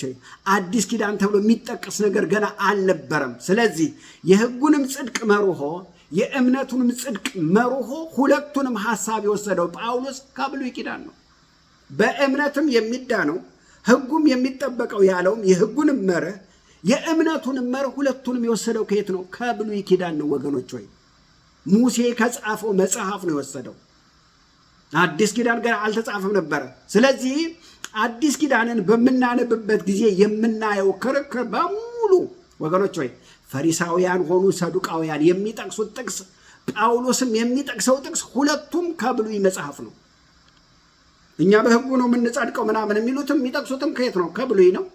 ጳውሎስም ኖ በህጉ አትጸድቁም፣ የምትጸድቁት በክርስቶስ ኢየሱስ ነው፣ በእምነት ነው የሚላቸውም ከየት ነው? ከብሉይ ኪዳን መጽሐፍ ነው።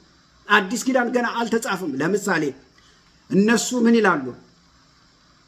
እኛ የአብርሃም ዘር ስለሆንን የእግዚአብሔር ልጆች ነን ብለው ምን ያደርጋሉ? ይጠቅሳሉ። ወገኖች ሆይ የጠቀሱትም ከብሉይ ኪዳን ነው፣ ከሙሴ መጽሐፍ ነው። ጳውሎስ ደግሞ ኖ የአብርሃም ዘር ስለሆናችሁ የእግዚአብሔር ልጆች አይደላችሁም፣ የአብርሃም ልጅ የሆነ ሁሉ የተስፋ ቃል ልጅ ሊሆን አይችልም ብሎ የጠቀሰላቸው ከየት ነው? ከብሉይ ኪዳን ነው። ገና አዲስ ኪዳን አልተጻፈም ወገኖች ሆይ። ስለዚህ ሁለቱም የሚጠቅሱት ከየት ነው? ከብሉይ ኪዳን ነው። ፈሪሳውያንም ሰዱቃውያንም መጽሐፍቱ እጃቸው አለ፣ ይጠቅሳሉ። የአብርሃም ልጆች ነን እንድናለን። አሃ ጌታ ኢየሱስ ክርስቶስም የአብርሃም ልጅ ስለሆናችሁ አትድኑም፣ እኔ ሳያችሁ አባታችሁ ዲያብሎስ ነው፣ የዲያብሎስ ልጆች ናቸው አላቸው። ወገኖች ዮሐንስ ወንጌልን ልታነቡ ትችላላችሁ። የአብርሃም ልጅ ስለሆናችሁ አትድኑም፣ ስላልዳናችሁ እኮ ነው እንድትድኑ እኔ ተረግሜ እናንተ እንድትድኑ የምጸልየው ነው የሚላቸው እኮ። ሮሜ ምዕራፍ 9 ቁጥር 1 የሚላቸው ይህንን ነው። ሮሜ ምዕራፍ 10 ቁጥር 1 እኔ ተረግሜ እኔ ጠፍቼ እናንተ እንድትድኑ ነው። በሕጉ አትድኑም፣ የምትድኑት በእምነት ነው፣ ክርስቶስን በማመን ነው። የሕጉ ባለቤት ክርስቶስ መጥቷል፣ ፈጽሞታል። አሁን ከሕጉ ውጡና በክርስቶስ አምናችሁ ድናችሁ በክርስቶስ መንፈስ ሕይወት ኃይል ነው ሕጉን መፈጸም የምትችሉት ነው የሚላቸው። ስለዚህ ወገኖች ሆይ ሌላ ማስረጃ ልጨምርላችሁ። ምክንያቱም ጳውሎስም የሚጠቅሰው ከብሉይ ኪዳን ነው፣ እነሱም የሚጠቅሱት ከብሉይ ኪዳን ነው፣ ከየትም አይደለም። አዲስ ኪዳን ገና ስላልተጻፈ ላስረዳችሁ። በማቴዎስ ምዕራፍ 19 ቁጥር 1 ላይ ሰው በሆነ ምክንያት ሚስቱን መፍታት ተፈቅዶለታልን ብለው ጌታ ኢየሱስ ክርስቶስን ጠየቁት። ምን ማለታቸው ነው? ወገኖች ሆይ ኢየሱስ ክርስቶስ ከኛ ወገን ነው? ከኛ ወገን አይደለም። እኛን ይደግፋል ወይስ እኛን አይደግፍም የሚል ኢየሱስ ክርስቶስን ለመፈተን ነው። ምክንያቱም በአንድ ጣታቸው የዘዳግም መጽሐፍን እንዲች አድርገው ይዘው ክርስቶስን ለመፈተን ነው። ለምን? እንግዲህ እንደምታውቁት ጌታ ኢየሱስ ክርስቶስ ይህንን በሚጠየቅበት ጊዜ ኢየሱስ ክርስቶስ ምን መልስ ይሰጣል የሚለውን ነበር የጠበቁትኝ። አዲስ ኪዳን ገና አልተጻፈም። ነገር ግን የሕጉ ባለቤት ምን አለ ሲመልስላቸው፣ ፈጣሪ በመጀመሪያ ወንድና ሴት አድርጎ ፈጠራቸው፣ ሁለቱም አንድ ሥጋ ይሆናሉ እንጂ ወደፊት ሁለት አይሆኑም። ስለዚህ ሰው እናትና አባቱን ይተዋል፣ ከሚስቱ ጋር ይጣበቃል፣ ሁለቱም አንድ ሥጋ ይሆናሉ፣ እግዚአብሔር ያጣመረውን ማን ይለየዋል ብሎ ደመደመላቸው። ደነገጡ ማለት ነው። በጣም ደነገጡ ማለት ነው። ወገኖች የተመልከቱ፣ ጌታ ኢየሱስ ክርስቶስ ያወራቸው በግሪክ ፍልስፍና አይደለም፣ በዕብራይስጥ ፍልስፍና አይደለም፣ ወይንም ጌታ ኢየሱስ ክርስቶስ በእኔ አስተምሮ ምን መሰላችሁ ምናምን ብሎ በራሱ አስተምሮ አይደለም፣ ወይንም ይሄ አዲስ ኪዳን እኮ መጥቷል ይሄ የአዲስ ኪዳን መርሆ አይደለም ብሎ ይሄን አይደለም ያስተማራቸው። በአዲስ ኪዳን መርህ አይደለም ያስተማራቸው። ታዲያ ምንድን ነው የሆነበት በምንልበት ጊዜ እንዴ ድንግጥ ስላሉ እንዴ ምን እያልክ ነው አንተ? ሙሴ የፍች ወረቀቷን ጽፎ እንዲሰጥ እኮ ተጽፏል፣ ምንድን ነው የምታወራው አሉት። ወገኖች ምን አላቸው መስላችሁ? እናንተ የምታወሩት ከውድቀት በኋላ ነው እያወራችሁት ያለሁት ከውድቀት በኋላ ነው። እኔ ግን ከውድቀት በፊት ፈጣሪ በመጀመሪያ ከውድቀት በፊት የሆነውን ነው የምነግራችሁ። ከራሳችሁ መጽሐፍ ከያዛችሁት ከሕጉ ፈጣሪ በመጀመሪያ ብሎ ከውድቀት በፊት ሙሴ እኮ የነገራችሁ ከውድቀት በኋላ ነው የነገራችሁ አላቸው። በእርግጥ ይሄንን ያለው ታዲያ ሙሴ ከየት አምጥቶ ነው በምንልበት ጊዜ ሙሴ እውነት ነው እግዚአብሔር ብሎት እግዚአብሔር ነግሮት ከእግዚአብሔር ሰምቶ ነው ይሄንን ያለው። የፍች ወረቀቷን ጽፎ ይስጥ ያለው እግዚአብሔር ስላለ ነው ወገኖች፣ ከየትም አላመጣው፣ እግዚአብሔርን ሰምቶ። ግን ሙሴ ይሄንን ያለበት ምክንያት ምንድን ነው? ስለ ልባችሁ ጥንካሬ ነው። ሚስቱን ከሚገላት ከሚያንቃት ከሚደበድባት የልብ ክፋቱ ስለወጠረው ሕይወቷን ከሚያጠፋ የፍች ወረቀቷን ሰጥቶ ይስደዳት። ፈጣሪ በመጀመሪያ እንደዚህ አይደለም፣ ሞት ብቻ ነው የሚለያቸው ብሏለኝ። ይሄ የሆነበት ምክንያት ስለ ልባችሁ ጥንካሬ ነው። በኃጢአት ስለወደቃችሁ ነው። በኃጢአት ስለጠፋችሁ ነው። ወድቃችኋል። ይሄንን ፈጣሪ በመጀመሪያ የሚለውን የሚሸከም አቅም ስለሌላችሁ ይሄኛውን በልባችሁ ልክ ሰፍቶ ምን አደረጋችሁ? ሰጣችሁ ነው እያላችኋል። ኦሪጂናል ንግርቱ ግን ይህ አይደለም። ፈጣሪ በመጀመሪያ እግዚአብሔር ወንድና ሴት አድርጎ ፈጠራቸው። ሰው እናት አባቱን ይተዋል፣ ከሚስቱ ጋር ይጣበቃል፣ ሁለቱ አንድ ሥጋ ይሆናሉ፣ ሞት እስኪለያቸው ድረስ ማንም አይለያቸውም ተብሎ ነው የተጻፈው። ይሄኛውስ የልባችሁ ጥንካሬ ነው። ነፍሰ ገዳዮች ስለሆናችሁ ነው። ልባችሁ ክፉ ስለሆነ ነው ሙሴ ይሄንን ያደረገበት ምክንያት። እግዚአብሔር ብሎት ነው። እውነት ነው ወገኖች ሆይ አንዳንድ ነገሮች በሕይወታችን በሚፈጸሙበት ጊዜ እንደ እግዚአብሔር ቃል ናቸው ወይስ አይደሉም የሚለው ልንመለከት ያስፈልጋል። በሙሉ ስንመለከት በጌታ በኢየሱስ ክርስቶስና በሰዱቃውያን፣ በጌታ በኢየሱስ ክርስቶስና በፈሪሳውያን፣ በጌታ በኢየሱስ ክርስቶስና በጸሐፍት፣ በጌታ በኢየሱስ ክርስቶስና በሌዋውያን፣ በጌታ በኢየሱስ ክርስቶስና በካህናት ሁሉም ንግርቶችን ብታዩ ከብሉይ መጽሐፍ ነው እያንዳንዳቸው ነገሮች የተጠቀሱት። አዲስ ኪዳን የሚባል ነገር የለም። ሁሉም ጌታ ኢየሱስ ክርስቶስም የጠቀሰው እነሱም የጠቀሱት በሙሉ ከብሉይ መጽሐፍ ነው፣ ከየትም አይደለም የተጠቀሰው። ነገር ግን ጳውሎስ ለሁለቱም ጥቅስን የሰጠው ከራሳቸው ከሕግ መጽሐፍ ነው። ሌላ ነገር አይደለም ያመጣው። ሁሉንም ነገር መልስ የሰጣቸው ከራሳቸው መጽሐፍ ነው፣ ከሌላ ከየትም አላመጣው። ቅድም እንደነገርኳችሁ በሀገር ደረጃ አንድ ስህተት ሲሰራ ህገ መንግስቱ ይጠበቅ ይላሉ። ለምን? የህጎች ሁሉ እናት የሚባለው ህገ መንግስቱ ስለሆነ የህገ መንግስቱ ህግ መጠበቅ አለበት ይባላል፣ ወንጀል እንዳይሰራ ወገኖች። ስለዚህ ህገ መንግስቱ የህጎቹ ሁሉ እናት ሆኖ በሀገር ደረጃ ወንጀል እንዳይሰራ የሚጠበቅ ከሆነ ጳውሎስም ህጋቸው ጋር ሂዶ ነው መርሁን እያወጣ እየነገራቸው ያለው። ምንድን ነው መርሃቸው? እጃቸው ላይ አለ። ዘሌዋውያን ምዕራፍ 18 ቁጥር 5 ይህንን የጻፈው ማን ነው? ሙሴ ነው። እጃቸው ላይ አለ። 39 መጽሐፍ አለ። ምን ይላል ወገኖች ሆይ? ዘሌዋውያን ምዕራፍ 18 ቁጥር 5 የሚሰራቸው ሰው በእነርሱ በህይወት ይኖራልና ስርዓቴንና ፍርዴን ጠብቁ፣ እኔ እግዚአብሔር ነኝ አለ። ምን ማለት ነው? ይሄ የሚናገረው ስለ ህጉ ነው። ስለ ህጉ ነው እየተናገረ ያለው። ምን አለ? ህጉን የሚፈጽምና የሚያደርገው እርሱ በህይወት ይኖራል። ከህግ የሆነውን ጽድቅ የሚያደርግ ሰው እርሱ በህይወት ይኖራል ነው። አለቀ። ስለ ህጉ ነው እያወራ ያለው። ህጉን ስትፈጽምና ስታደርግ በህይወት ትኖራለህ እያለ ነው ጳውሎስ። ዘሌዋውያን ምዕራፍ 18 ቁጥር 5ን ጠቅሶ ነው እየነገራቸው ያለው። ይሄንን ነው የህግ ጽድቅ የሚለው። የህግ ጽድቅ፣ ህጉ ከተጠበቀ ጽድቅ አለ ይላል። በህይወት የሚኖረው የሚሰራው ወገኖች ሆይ ህግን በመጠበቅ ነው። በህይወት መኖር ትፈልጋለህ? አዎ፣ ህጉን ጠብቅ። እሺ፣ ህጉን ልጠብቅ። ችግሩ ምንድን ነው ታዲያ? ችግሩማ ወገኖች ሆይ አይሁድም ብትጠይቋቸው እኛ እኮ ህጉን ሁሉ ፈጽመናል፣ ምንም ችግር የለብንም ነው የሚሉት። ታዲያ መዳን አለብን። ህጉን ሁሉ ምን አድርገናል? ፈጽመናል። ጳውሎስ ደግሞ በፍጹም ህጉን አልጠበቃችሁም ነው። ማስረጃማ ሮሜ ምዕራፍ 2 እና ምዕራፍ 3 ስታነቡትኝ ወገኖች ግልጽ አድርጎ ይናገራል። አሕዛብ የለ አይሁድ የለ በሙሉ አንድ ሰው። ምክንያቱም አሁን የዓለም ህዝብ ለ3 ነው የሚከፈለው። በብሉይ ኪዳን የዓለም ህዝብ ለ2 ነው የሚከፈለው። አይሁድ አንዱ ህዝብ፣ ከአይሁድ ውጭ የሆነው የግሪክ ህዝብ ተብሎ የሚጠራው አሕዛቡ ማለት ነው። ከአይሁድ ውጭ የሆነው ማለት ነው።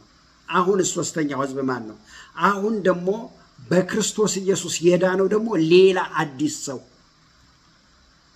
አያችሁ፣ ብሉይ ኪዳን የሚናገረው ስለ አንድ ህዝብ ነው፣ ስለ አንድ ኔሽን፣ ስለ እስራኤላውያን ህዝብ ነው የሚናገረው። አዲስ ኪዳን ግን ስለ አንድ ሰው ነው የሚናገረው። ስለ እስራኤላውያን በሙሉ ስለ ህዝብ ነው የሚያወራው። ስለ አንድ ህዝብ፣ ስለ እስራኤል ሙሉ ህዝብ ነው የሚያወራው ብሉይ ኪዳን። አዲስ ኪዳን ግን ስለ አንድ ሰው ነው የሚያወራው። በክርስቶስ ኢየሱስ ስለዳነ፣ ከነገር ከቋንቋ ከህዝብ ሁሉ ተዋጅቶ በክርስቶስ ስለዳነ ስለ አንድ ህዝብ ነው የሚያወራው። ስለዚህ አይሁድ ህዝብ አለ፣ የግሪክ የሚለው ደግሞ ሌላውን የዓለም ህዝብ አለ። አዲስ ኪዳን ስንመጣ ግን እግዚአብሔር እስራኤላውያንን አይደለም አሕዛብን አይደለም፣ በክርስቶስ ኢየሱስ የዳነውን በክርስቶስ ኢየሱስ አምኖ ህይወት ያገኘነውን ህዝብ ነው የሚያውቅ። ጌታ የተመሰገነው። ስለዚህ ሐዋርያ ጳውሎስ እናንተ ህጉን ጠብቀናል ነው አይደል? ህጉን ስለጠበቅን በህይወት እንኖራለን ነው አይደል? ህጉን አልጠበቃችሁም። ማስረጃ ሮሜ ምዕራፍ 2 እና ምዕራፍ 3 የአይሁድ ህዝብ የለ፣ የአሕዛብ ህዝብ የለ፣ ልዩነት የለም። ሁሉ ኃጢአትን ሰርቷል። ሁሉ ኃጢአትን ሰርቷል፣ የእግዚአብሔር ክብር ጎሏቸዋል። ሮሜ ምዕራፍ 3 ቁጥር 23፣ ሮሜ ምዕራፍ 3 ቁጥር 10 ላይ አንብቡ። ጭንቅላታችሁ የለ፣ እጃችሁ የለ፣ ጥፍራችሁ የለ፣ እግራችሁ የለ፣ አይናችሁ የለ፣ አፍንጫችሁ የለ፣ ሁሉ ነገራችሁ በኃጢአት ተበክሏል፣ ሁላችንም ጠፍተናል ይላል። ምንም ጽድቅ ነገር የለም በመካከላችን ይላል ጳውሎስ። ስለዚህ ህጉን አልፈጸማችሁም። ህጉን ስላልፈጸማችሁ ወድቃችኋል። ብትፈጽሙትም እንኳን አትድኑም ነው የሚላቸው።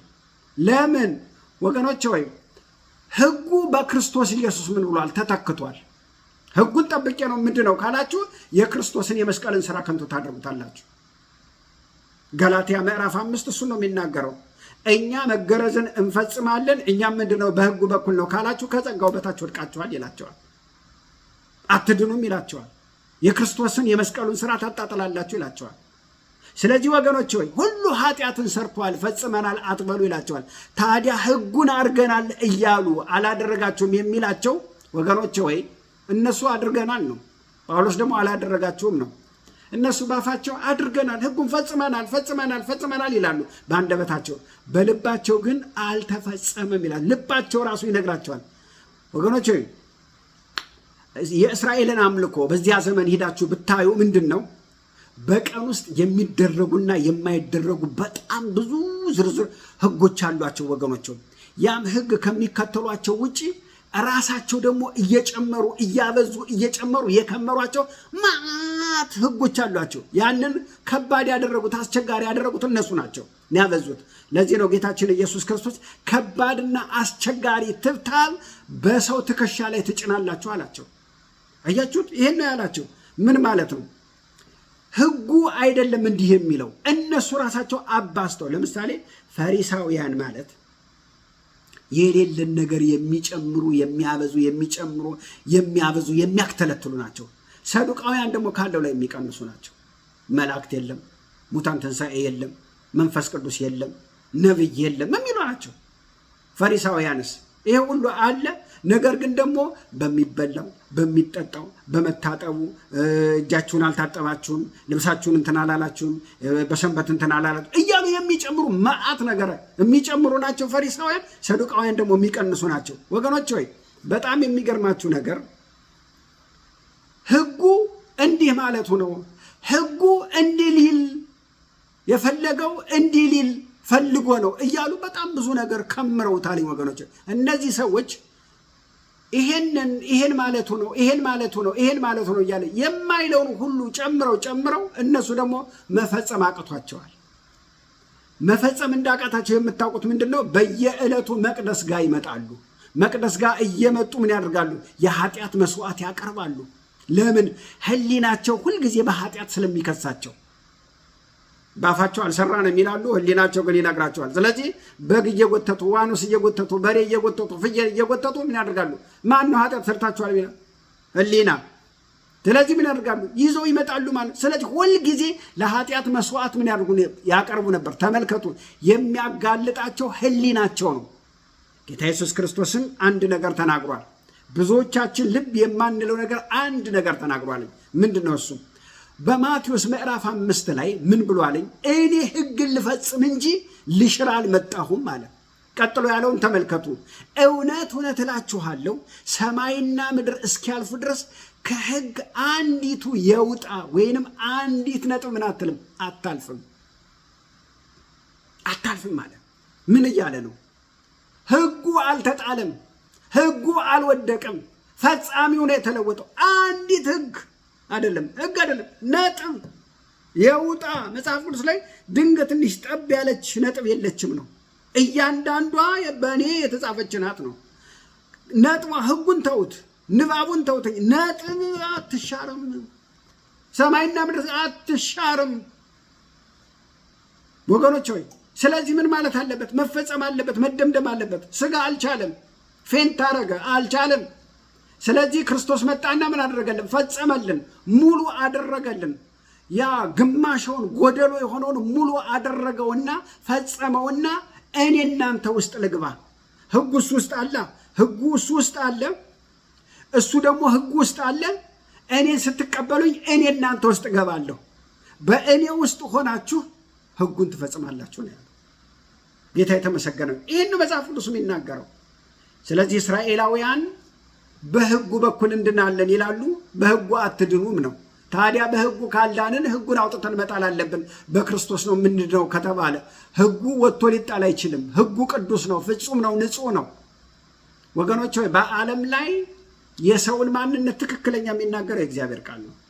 ፕሬዝደንት ሆነ ሀብታም ሆነ ሚኒስትር ሆነ ምን ሆነ ቆንጆ ሆነ ምን ሆነ ኃጢአተኛውን ኃጢአተኛ ነህ የሚለው ጻድቁን ደግሞ ጻድቅ ነህ የሚለው መጽሐፍ ቅዱስ ብቻ ነው። ሕጉ ብቻ ነው። ታዲያ ሕጉ ክርስቶስ ከመጣ ወጥቶ ለምን አይጣልም ካላችሁ፣ ሕጉማ ሊጣል አይችልም። ንጹሕ ነው፣ ቅዱስ ነው፣ ኃጢአት የለበትም።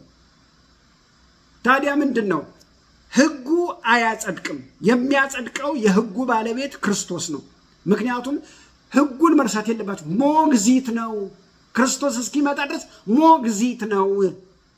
ሞግዚት ደግሞ እናት እስክትመጣ ነው ወይ አባት እስኪመጣ ነው። እናት ከመጣች በኋላ ሞግዚት አታስፈልግም። አለቀ። መጽሐፍ ቅዱስ ገላትያ ምዕራፍ 3 ቁጥር 25 ላይ ተሰሎንቄም እንደዚሁ ይናገራል። ሕጉ ሞግዚት ነው። እንዴ እናት መታ ሞግዚት ላይ ሙጭጭ ብሎ እኔ አልፈልግም እናት የሚል አለ? የለም። ስለዚህ ዋናው መጣ። በእናት ምትክ የሆነው የሕጉ ባለቤት ክርስቶስ መጣ። ጌታ የተመሰገነው። እግዚአብሔር ማስተዋል ይስጠን። እባካችሁ እግዚአብሔር የራስን ጽድቅ ይጸየፋል።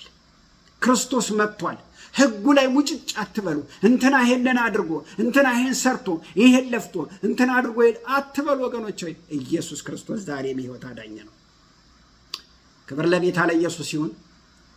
ወደ ክርስቶስ ይመራቸው ዘንድ የተሰጣቸው ሕግ አምልኮ ሆኗቸው ዛሬም እንኳን ሕጉን እንፈጽማለን እያሉ እየታገሉ ወደ ክርስቶስ አልመጡ። እስራኤላውያን ትግል ላይ ናቸው። ክርስቶስን ይጠላሉ። የሕጉን ባለቤት ክርስቶስን ጠልተው ከሕጉ ጋር ተጣብቀዋል። የሰጣቸው መጽሐፍ ወደ ደህንነት ወደ እሱ እንዲመራቸው እየነገራቸው፣ እነሱ ግን ከሰጣቸው ጋር ጠብቅ ብለው አንላቀቅም ብለዋል። እግዚአብሔር ዓይናችንን ያብራልን ወገኖች። እግዚአብሔር ይባርካችሁ። ወዳችኋለሁ። እንቀጥላለን። ዘመናችሁ የተባረከ ይሁን። እንጸልያለን። እናመሰግንሃለን ጌታ አባት ሆይ፣ ስምህ ይባረክ። ክብር ላንተ ይሁን። እንወድሃለን ኢየሱስ።